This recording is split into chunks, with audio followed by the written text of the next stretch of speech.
Welcome to Talking Science. Today we're diving into the recent discovery of a pulsar by the Murchison Wide Field Array in Western Australia. Nick Swainston made the discovery while processing the data it had collected. We'll talk about that on today's show. On Apple Podcasts, Spotify, Google Podcasts and YouTube for over 550 episodes. This is Talkin' Science. And Nick, thanks for a little bit of your time on today's show. You're very welcome. I'm happy to be here. First up, let's start with the basics. What is a pulsar?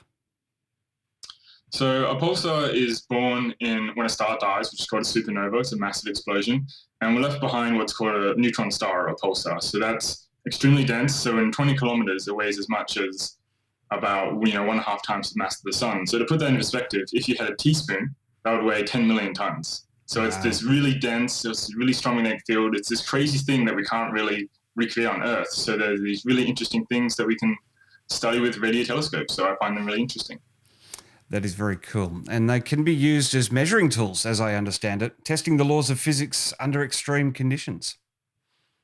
Yeah, exactly. So because they're so dense, if we get two of them in an orbit, that's called a pulsar binary, then we can really accurately measure how gravity works at these extreme densities. We can investigate the interstellar medium, like in between us and the pulsar. And there's even these things called pulsar timing arrays, which we're hoping to use to measure low-frequency gravitational waves, but we're not quite there yet. Well, this discovery that you've made is a big deal in a few ways, but not least of which that it's the first time the MWA has found a pulsar. Now, this hopefully is a sign of things to come with its successor, the Square Kilometre Array, recently passing milestones to get constructing. Do these big telescope arrays make pulsar hunting easier? Yes, normally. So with the MWA, so like you mentioned in your intro, we've only done 1% of the data, so hopefully we'll find a lot more in the near future.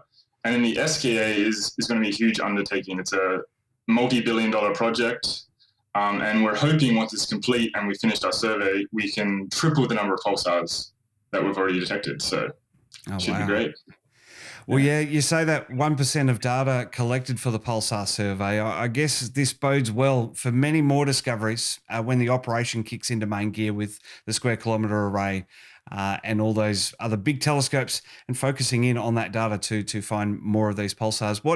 What does that mean, finding more pulsars? What can that mean for us in terms of studying them?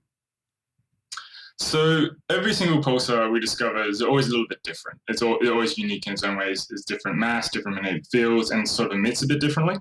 So the pulsar I found is perhaps in the pulsar world a bit normal. It rotates about once every second. But it's not just individual pulsars anymore. We need thousands of them to start studying them in larger scales, to start working out models of how they work, and we need lots and lots of pulsars for that. So the more we get, the closer we are to understanding them, hopefully.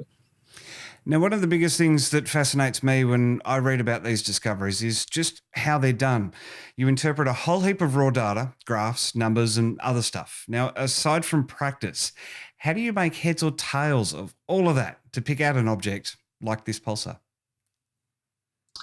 Yeah, well, it's very time consuming. So just to discover this first pulsar, I had to use 90,000 CPU and GPU hours on a supercomputer. Wow. So to put that into scale, like if you just had a really nice computer at home, that'd take about 2 years to process, but it's a lot faster on a supercomputer. And it spits out thousands and hundreds of thousands of these sort of candidate images where it gives you as much information as possible.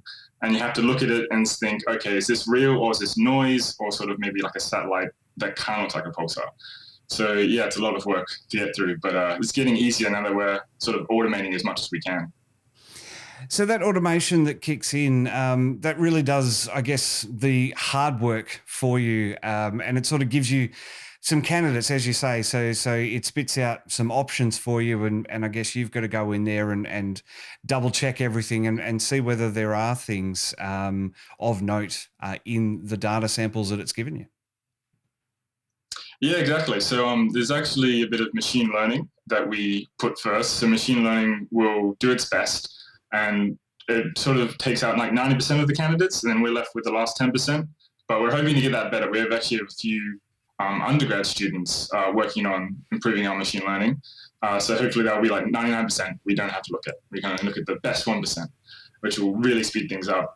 But yeah, I recently even convinced some third-year students to help me look through all these, because I think we have 100,000 in the can at the moment. So there could be more pulsars. We just haven't had the time to, find and follow up and discover. So yeah, a lot of work.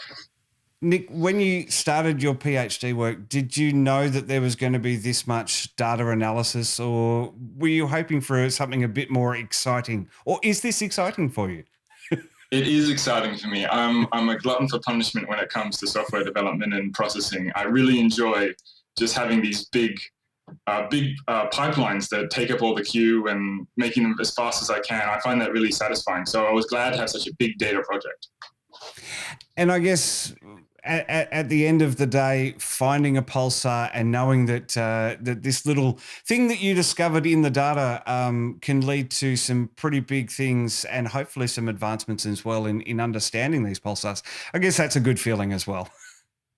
Oh, yeah, definitely. So it's now known around a little pulsar group as Nick's Pulsar, so that feels pretty good. Yeah, that's awesome. And it will forever be known as Nick's Pulsar. So that is awesome. And hopefully more pulsars to be discovered as you analyze some more data. Have you got anything else on the horizon at the moment? Is there any other data sets that you're looking at? Oh, we're always processing data and we're always making candidates. So yeah, watch this space. There should be more pulsars soon. Awesome, Nick. Well, thanks for beaming in. And as I say, hopefully you'll find many more of these pulsars as you keep looking. Sweet. Thanks for having me. Keep up to date with Twitter. Catch New Podcast Daily on YouTube. Plus, we're beaming to your favorite podcast app 5 days a week. Just search for Trek Zone and subscribe.